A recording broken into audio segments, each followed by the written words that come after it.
जय माँ विंध्यवासिनी, हर हर महादेव, जय छठी मैया। आज हम बात करेंगे भारत के सबसे महान पर्व छठ पूजा के बारे में। पूजा केवल एक व्रत नहीं बल्कि अनुष्ठान, तपस्या, श्रद्धा का विशेष संगम है। इसमें भगवान सूर्य नारायण और छठी मैया की उपासना की जाती है। इसको करने वाली व्रती पूरे समाज और परिवार की कल्याण और भलाई की कामना से करते हैं। छठ पूजा का महत्व मान्यता है कि भगवान सूर्य की उपासना करने से दीर्घ आयु, स्वास्थ्य और आरोग्यता, सुख समृद्धि मिलती है। छठी मैया बच्चों की रक्षा करती हैं।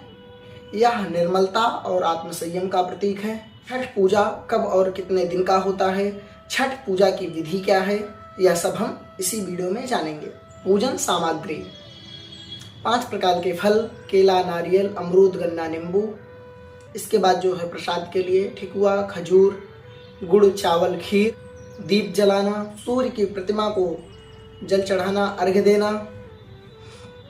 व्रती हाथ जोड़ करके संतान, स्वास्थ्य और समृद्धि की प्रार्थना करती हैं। छठ पूजा का जो नियम है बहुत ही कठिन नियम है। व्रत करने वाले सफेद वस्त्र पहने। व्रत में कोई भी अशुद्धि की चीज नहीं होनी चाहिए, जैसे तेल, लहसुन, प्याज, यह सब विशेष कर वर्जित है। व्रती को पूरे समय सत्य, शुद्धता, संयम का पालन करना चाहिए।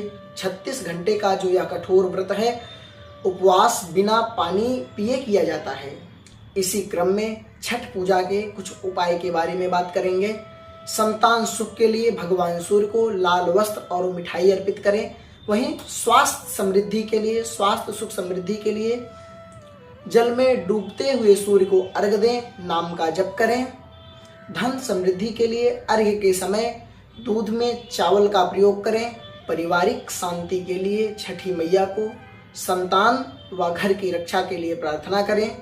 यह जो महान छठ पूजा व्रत है, यह व्रत 4 दिनों तक चलता है। पहले दिन नहाया खाया, दूसरे दिन खरना, तीसरे दिन अर्घ्य और चौथे दिन उषा अर्घ्य दिया जाता है। प्रथम दिन नहाया खाया के दिन व्रती स्नान करके घर की पूरी सफाई करते हैं। शुद्धता और सात्विकता का ध्यान रखा जाता है। चावल, चने की दाल और कद्दू की सब्जी खाई जाती है। यही भोजन छठ व्रती ग्रहण करते। इसके बाद व्रत का पूरा नियम और अनुशासन का पालन करना होता है। व्रती पूरा दिन निर्जला उपवास करते हैं। शाम में गंगा जल या पवित्र नदी का जल ला करके भगवान के लिए प्रसाद बनाती हैं। गुड़, चावल, खीर, रोटी, केला का प्रसाद बनाया जाता है। पूजा के बाद व्रती इसे ग्रहण करते हैं। फिर से वहीं तुरंत ही फिर से 36 घंटे का कठोर निर्जला उपवास व्रत शुरू हो जाता है।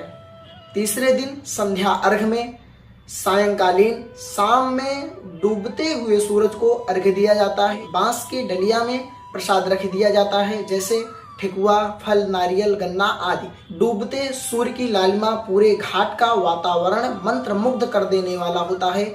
वहीं पे गीत भी गाए जाते हैं जो दृश्य सामाजिक एकता और मन को मोह लेने वाला होता है। वहीं चौथे दिन उषा अर्घ्य के समय सुबह ब्रह्म मुहूर्त में व्रती नदी के किनारे, तालाब या घाट पर पहुंचते हैं। उगते हुए सूरज को अर्घ्य दे करके पूजा का समापन किया जाता है।